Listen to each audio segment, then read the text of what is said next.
Ana, por favor, saludemos a la abogada y defensora de derechos humanos, Stella Assange. La hemos llamado, obviamente ella es la esposa de el fundador de Wikileaks, Julian Assange. La hemos llamado, inclusive se casaron en una prisión de alta seguridad. Ella hace parte del equipo legal del señor Assange, desde que estaba en la embajada de Ecuador, en el mismo edificio donde está la embajada de Colombia. El tema es que el presidente de los Estados Unidos dijo que se está considerando poner fin al proceso legal contra el señor Assange.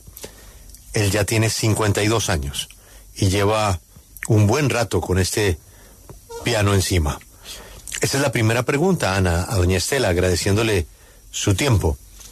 ¿Qué tan viable ve ella que el presidente Biden pueda ponerle fin al proceso de su marido? Good morning, Stella. Thank you very much for your time today at W Radio. Thank you. We wanted to begin by asking you, how possible do you think it is the recent comments made by President Joe Biden in which he's stating that there could be perhaps an end to this legal process against your husband? How possible do you think it is that this would happen? Well, it's perfectly viable because the Obama administration decided not to proceed in a prosecution against my husband. And this prosecution was only initiated under the Trump administration. Es absolutamente viable porque la administración Obama decidió no proceder en una acusación en contra de su esposo y esto solo inició en la administración de Trump. Sí, Ana, pregúntele a Stella Assange cuál es la salud de su esposo en este momento en la prisión de alta seguridad. ¿Cuánto tiempo más puede aguantar ahí? Can you share with us what is the health status of your husband at this time where he's detained at a max security prison? How much time do you think he could withhold in there? Well, every day is a day of extreme risk for Julian because he has been, as you say, in this high-security prison for 5 years now. 5 years in a single cell in isolation for over 22 hours a day. And he's at risk of being sent to the United States where he could spend the rest of his life in prison. He's not serving any sentence, and the physical restrictions on him are very grave. He's on his own most of the day. He has no internet.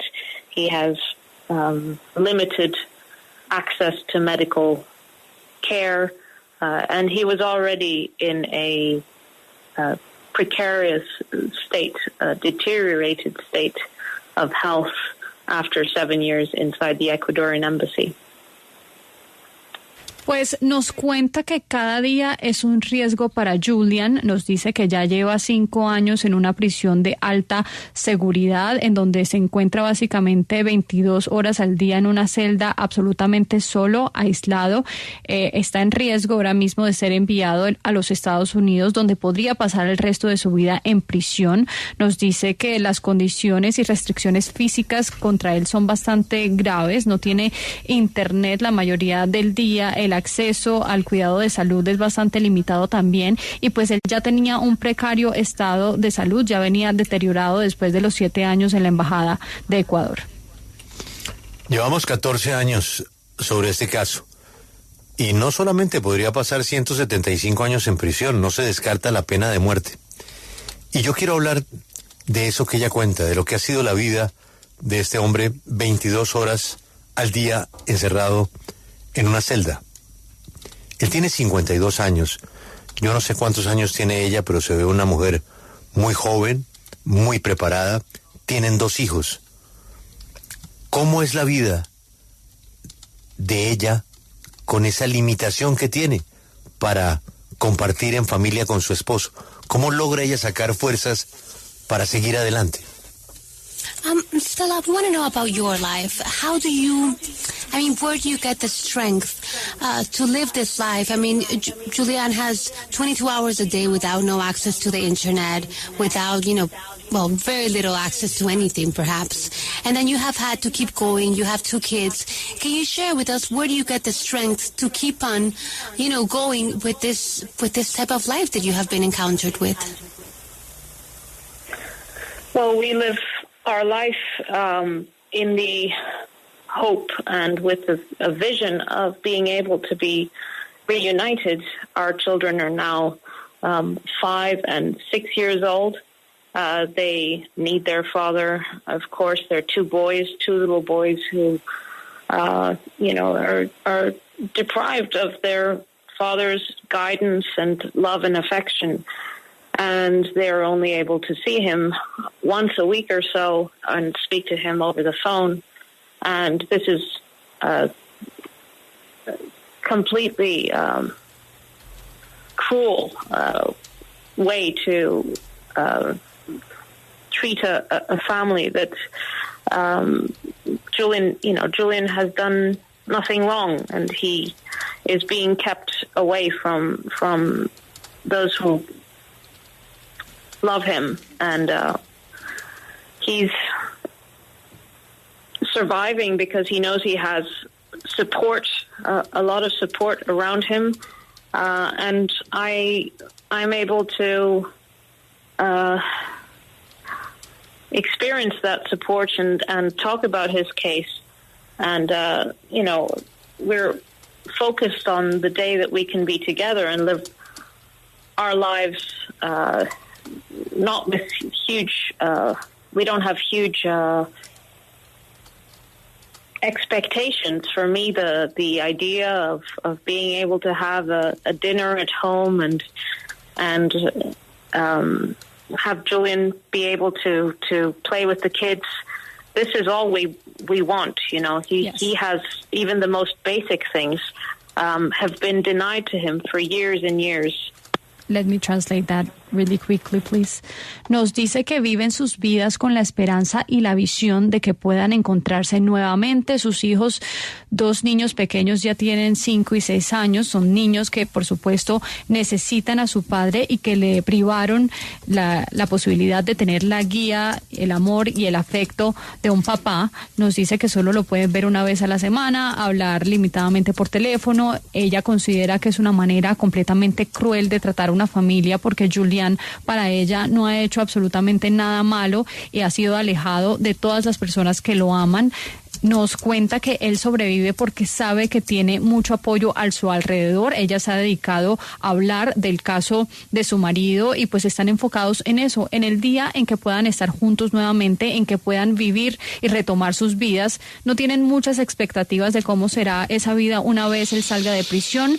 Simplemente tienen la idea de poder tenerlo en casa para comer la cena, que pueda jugar con sus hijos. Eso es lo único que quiere, porque lo básico se lo han negado.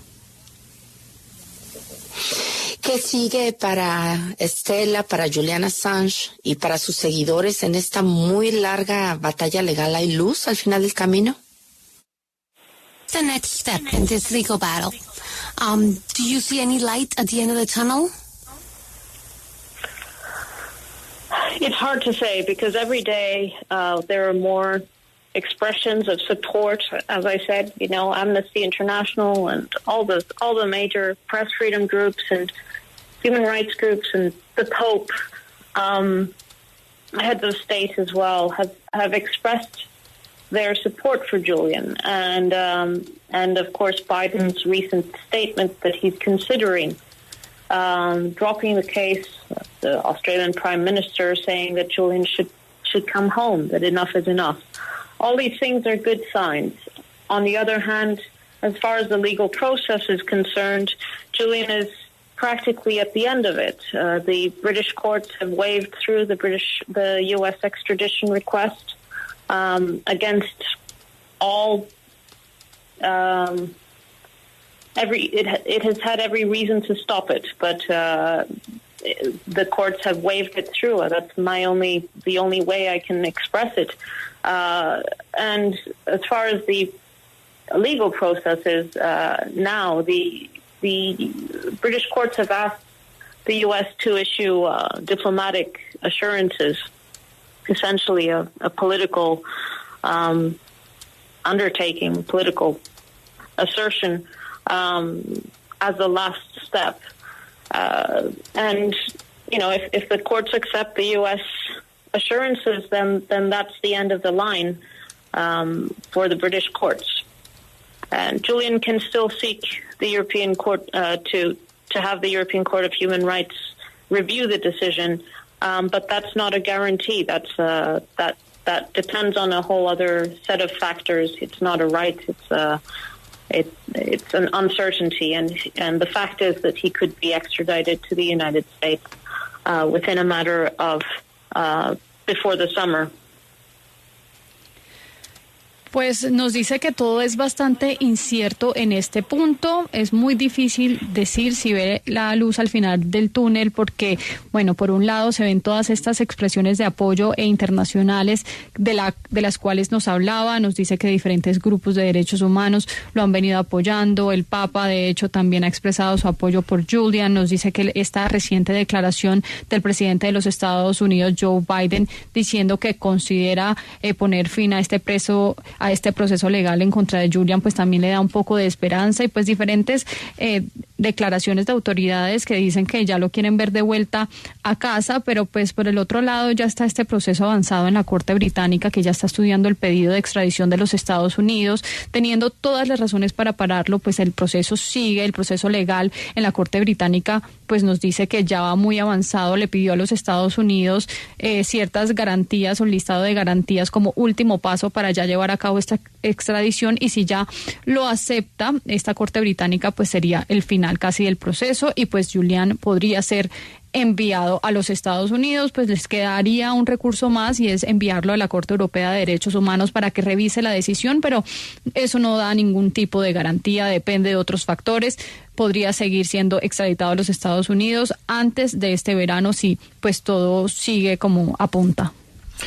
A propósito de esa posibilidad que ha manifestado el presidente Biden, ¿no le preocupa que eso se dé, esa insinuación que no se ha confirmado, se dé en medio de una campaña electoral en la recta final con unos resultados muy inciertos, y precisamente con Donald Trump, que es el que estuvo detrás de esa petición en la campaña, y que puede aprovechar eso para el remate de esta contienda electoral?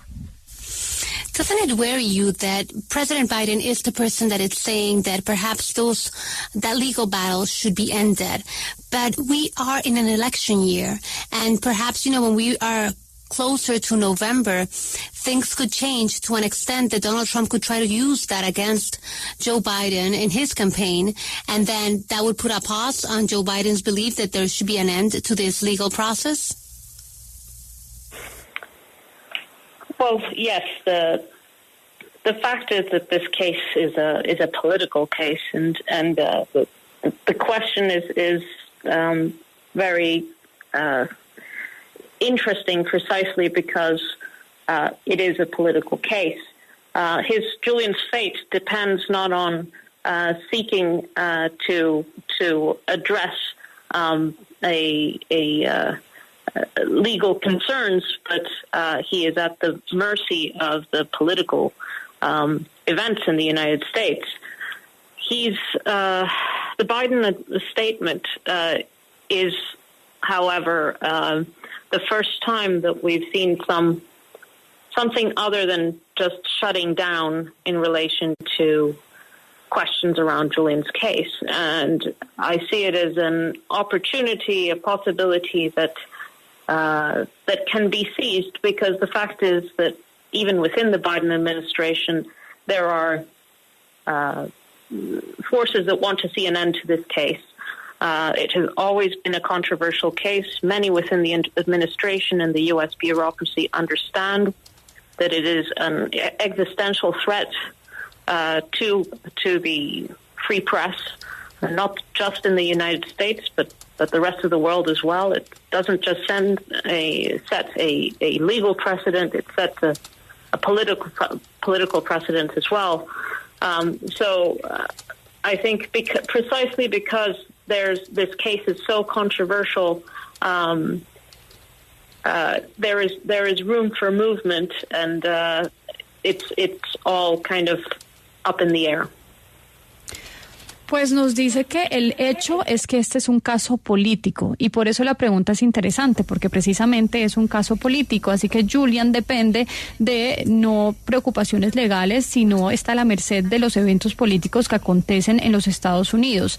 Este pronunciamiento del presidente Joe Biden es algo distinto, un pronunciamiento distinto a lo que han visto en el caso de Julian, así que es una oportunidad que ven que puede ser perseguida o alcanzada. Nos dice que la administración Biden, dentro de la administración Biden hay fuerzas que quieren ver ya el final de este caso, porque siempre ha sido un caso bastante controversial, siempre lo han visto como una amenaza en ciertos sectores existencial a la libertad de prensa, no solo en los Estados Unidos sino en el mundo, y es un peligroso precedente legal y político también. Así que cree que precisamente por lo que es un caso bastante controversial y un caso que ella considera político, hay espacio a bastante movimiento y muchas cosas quedan en el aire. Si este es un caso político, por favor, Ana, pregúntele a doña Estela, ¿por qué razón no interviene el jefe de Estado? Es decir, el rey Charles III, Carlos III. Al fin y al cabo, también es el rey de los australianos, o así lo ven desde Australia. ¿Por qué no se le pide al rey Carlos III que, como jefe de Estado, impida su extradición? If this is a political case, as you mentioned, why hasn't King Charles been asked to intervene? Perhaps being asked to, put a pause or deny that extradition, being him the chief of the state?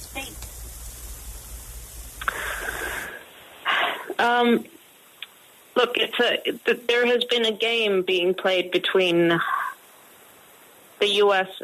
and the U.K. In which the U.S. has said, well, he's in a U.K. prison, and all we've done is send an extradition request. And the fact he's been in prison for 5 years has nothing to do with us. That's a decision by the U.K. courts. And then the U.K. goes, oh, well, he hasn't got any charges against him in the U.K. We're just enforcing a U.S. extradition request. And so they pass the hot potato between them of responsibility. And in the meantime, Julian remains imprisoned and then eventually risks spending the rest of his life in a U.S. prison. When there's a political case like this, you have to have political will to intervene or to do something about it, because what we've seen is administrative excuses to keep Julian indefinitely detained. In Australia, for example, the current administration under Albanese, it's the first time there is an Australian government that is willing to speak up for Julian's rights.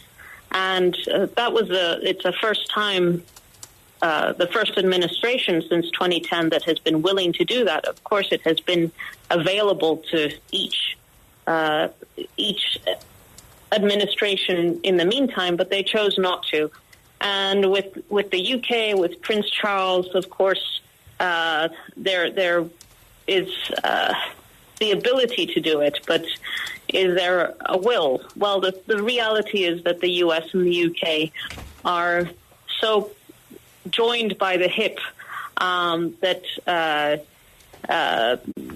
it's not likely. But the Australia's Prime Minister advocating for Julian to come home has made I think a very big difference in Julian's prospects of being able to be released. Bueno, ella nos explica que esto ha sido un juego entre los Estados Unidos y el Reino Unido, que por los últimos años, pues por un lado, Estados Unidos ha dicho que él está en una prisión del Reino Unido. Ellos solo mandaron un pedido de extradición y es decisión del Reino Unido tenerlo en prisión durante esos 5 años y que no es su decisión. Así que ellos, digamos que se enfocan en eso, mientras que el Reino Unido simplemente dice que ellos están acatando, digamos, ese pedido de los Estados Unidos de extradición y están enforzando o tomando esa decisión por el pedido de los Estados Unidos. Así que se están tirando esa pelota caliente entre los dos y mientras tanto Julian sigue en prisión. Él arriesga en este momento permanecer por el resto de su vida en una prisión de los Estados Unidos y cuando hay un caso político así, lo que está en juego es la voluntad política de si quieren intervenir o no y hacer algo al respecto, porque lo que han visto hasta el momento tanto de parte de Estados Unidos como del Reino Unido son excusas administrativas que siguen teniendo hasta el momento. En Australia, la administración actual es la primera vez que decide pronunciarse al respecto y está dispuesto a hablar a favor de Julian. Es la primera vez que un gobierno de Australia lo hace y que pelea por sus derechos. Nos dice que desde el 2010 nunca habían dicho nada y ahora esto lo ven como, digamos, un avance. En el caso de los Estados Unidos y el Reino Unido nos dice que están casi que unidos por la cadera. Es improbable que se pronuncien de una manera tan fuerte. Lo mismo nos dice el rey Carlos en el Reino Unido, pues podría tener la habilidad de hacerlo, de pronunciarse. La pregunta es si tiene la voluntad. Ella no lo cree. Y Australia, pues ese, digamos, cambio en el discurso del primer ministro hablando a favor de Julian, pues sí cree que ha hecho una gran diferencia en ese prospecto que tiene Julian de ser liberado. La última pregunta la hace Marcela desde Londres, pero antes quisiera preguntarle, doña Estela, ¿usted habla español?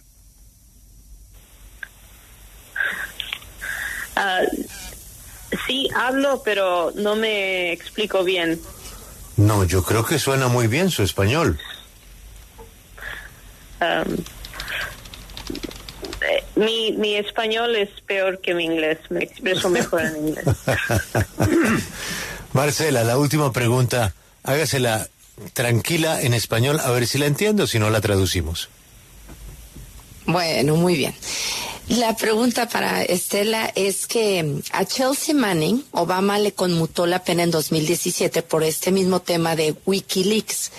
¿No hubiera pasado lo mismo con Assange si ya hubiera sido extraditado a Estados Unidos? No, creo que necesita traducción, Ana. Yes, the question was, Chelsea Manning was, she got a pardon for her sentencing by President Obama a few years back. Don't you think that perhaps if Assange had already been extradited to the U.S., he had received a forgiveness also? Well, the Obama administration decided not to prosecute Julian in the first place. So the case against him came in 2018 under Trump. So 8 years after these publications came out. The motivation for the prosecution against Julian is political, and it responds to the political imperatives of the Trump administration at the time. It does not respond to the actual publication of these documents about the Iraq and Afghan wars in 2010. The question kind of assumes that the purpose of the prosecution is the stated purpose, the publication of these documents. But the fact, when you understand when the case was brought, which was in 2018, 8 years after the publications, under a different administration, responding to the fact that Julian was only prosecuted after WikiLeaks published about the CIA's a leak about the CIA, and Mike Pompeo, who was the head of the CIA, said he wanted to bring down WikiLeaks and plotted to assassinate Julian and instructed the agency to come up with plans about how to assassinate Julian. And in fact, Mike Pompeo, he brags about how he was instigating Julian's capture and prosecution in the book that he wrote. So that is the political context for this prosecution. It's not really about Chelsea Manning. It is, in the indictment, but Julian is in prison because of the revenge from certain elements within the U.S. National security establishment that basically want to shut him down and censor him and even kill him. Doña Estela, muchas gracias por su tiempo, por contarnos su caso. Le deseo pues mucha suerte a su esposo en este momento tan difícil, una reclusión muy complicada, una extradición que apunta aún peor. Para usted, para sus hijos, le deseo lo mejor. Señora Assange, thank you very much for your time, and I hope the best for you and your kids and also for Julian. Thank you. Gracias. Gracias. ¿Qué dijo al final, Grace?